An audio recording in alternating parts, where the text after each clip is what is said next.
Olá, meus amigos, sejam todos muito bem-vindos ao canal Politizando. Eu sou o William Jacob e nesse vídeo aqui eu quero trazer para vocês que já tá tendo um atrito entre PT e PSB por espaços ali, já brigando por conta de ministérios. Eu quero trazer também uma fala de Geraldo Alckmin, na minha opinião, lamentável e absurda, mas que surpreendeu um certo lulista roxo aí, e eu quero falar quem é, trazer algumas reflexões sobre isso. Porém, eu quero pedir a sua ajuda para que se inscreva no canal, se não está inscrito ainda. É muito importante a sua colaboração, se inscrevendo, ativando o sininho, deixando o like, só se gostar do vídeo. Se não gostar, mete o dedo no dislike.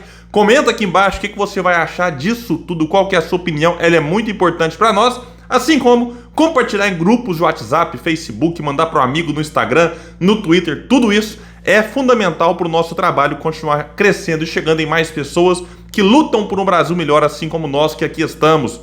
Pessoal, é o seguinte então, vou deixar aqui alguns links, né, como a gente costuma fazer sempre, no comentário fixo, para quem quiser também ler com mais calma, se aprofundar. Mas uma matéria vai dizer que a divisão de ministérios no futuro governo Lula já começa a causar atritos nos bastidores entre o PT do presidente eleito e o PSB do vice-presidente eleito Geraldo Alckmin. Nos últimos dias, PSBistas passaram a defender que a indicação do senador eleito Flávio Dino, vejam bem, que é do PSB do Maranhão, para o Ministério da Justiça, ministério que não é, digamos assim, o preferido do Dino. Gravei um vídeo sobre isso, vou deixar também aqui no comentário fixo, para que essa indicação seja considerada como cota pessoal de Lula e não do partido.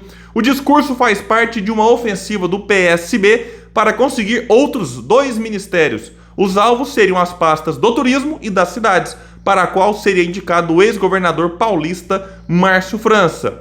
E diz aqui que a estratégia do PSB, porém, vem irritando petistas e outras siglas aliadas de Lula. Então nem começou o governo de fato e já tem petista irritado com o PSB. E a crítica é de que o PSB tem um apetite por cargos maior do que permite a bancada de 14 deputados federais eleita pelo partido. Além, vejam bem, de Flávio Dino e Márcio França, desejam ser ministros pelo PSB nomes como o deputado federal Marcelo Freixo e o governador de Pernambuco, Paulo Câmara. Ambos ficarão sem cargo público a partir de janeiro, que eu explico porque o Paulo Câmara está aí no fim do seu segundo mandato como governador de Pernambuco, não disputou nada nessas eleições, então não terá cargo público a partir de janeiro. E Marcelo Freixo, deputado federal, tentou o governo do Rio de Janeiro e perdeu no primeiro turno para o atual governador Cláudio Castro. Vai destacar que o PSB reagiu, né, sobre essa provocação em relação ao tamanho da bancada, e lideranças do partido rebateram as críticas.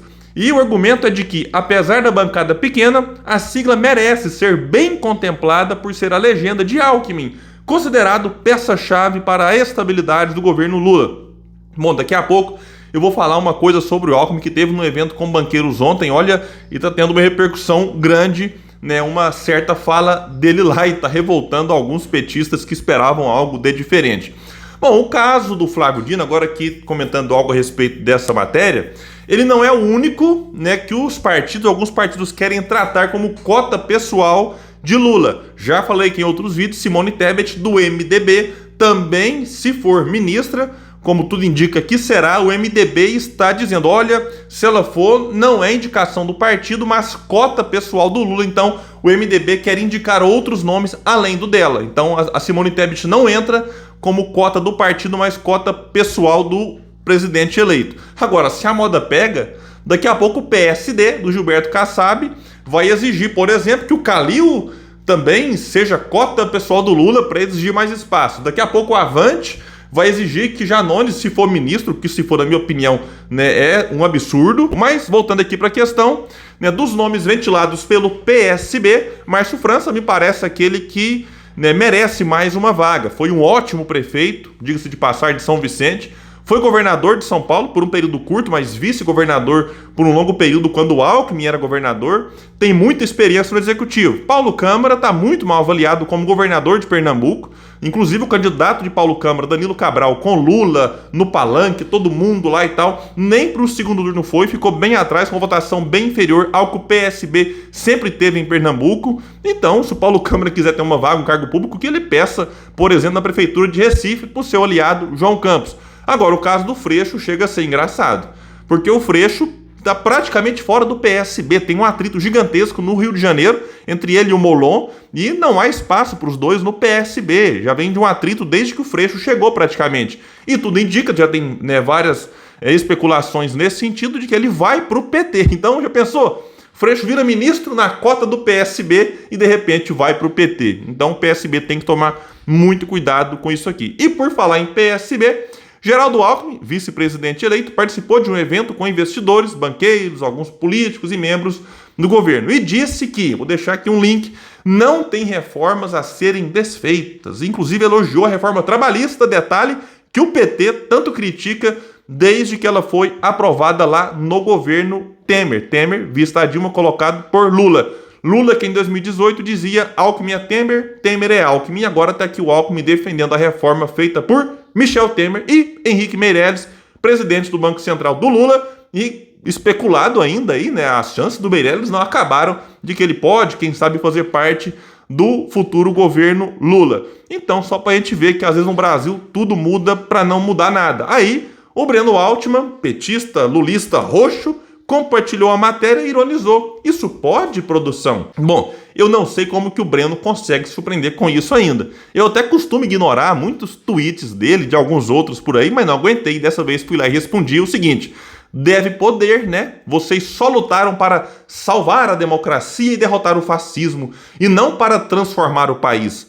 Ao que tudo indica, teremos mais 4 anos de migalhas para aliviar e acalmar os pobres, enquanto se mantém a estrutura perversa que o PT ajudou a manter por 14 anos. Pois é, isso aqui, né? O Lula foi eleito não com um conjunto de ideias e propostas para transformar o Brasil. O discurso principal era: vamos salvar a democracia e não resolver os problemas que a nossa frágil democracia não está conseguindo resolver. E aí, né, boa parte desse problema que nós vivemos hoje é por causa da rendição vergonhosa de quem se diz de esquerda e desistiu de lutar pelas transformações profundas que nós precisamos. Teve até um comentário respeitoso na minha resposta ao Breno, que vale a pena ler aqui para refletir sobre ele, que disse o seguinte: mudanças profundas se fazem com realismo político. O Brasil foi vítima de um golpe em câmera lenta que tinha como objetivo destruir a Constituição de 88. A tarefa agora é parar o golpe, solidificar as instituições democráticas, enfrentar a fome e avançar dentro do possível. Né, uma resposta respeitosa,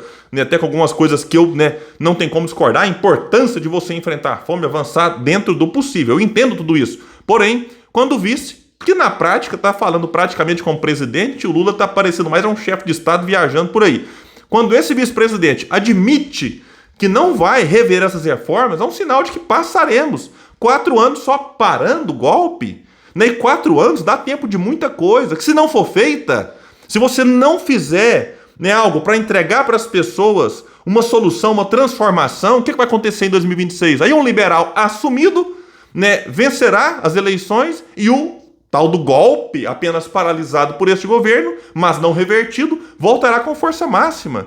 Então, a gente tem que ver o que vai ser a escolha desse governo. Vai só paralisar o golpe ou vai aproveitar também algum momento para tentar, né, não digo nem vamos revogar a reforma e voltar como era antes, mas fazer uma nova discussão em relação a algumas reformas que foram feitas por Temer, por Bolsonaro, né, ou até outras reformas que não foram feitas e que tem que ser feita, porque senão em 2026 alguém vence e aí faz, como nós temos visto, reformas que só tiram direito de quem trabalha, né, e mantém os privilégios de quem já é por demais privilegiado. Então esse é um ponto. Vamos ver como é que vai ser isso aqui, mas essa fala do Alckmin, eu até elogiei o Alckmin na ano passada, quando falou lá de cortar algumas renúncias fiscais, ok, estou de acordo.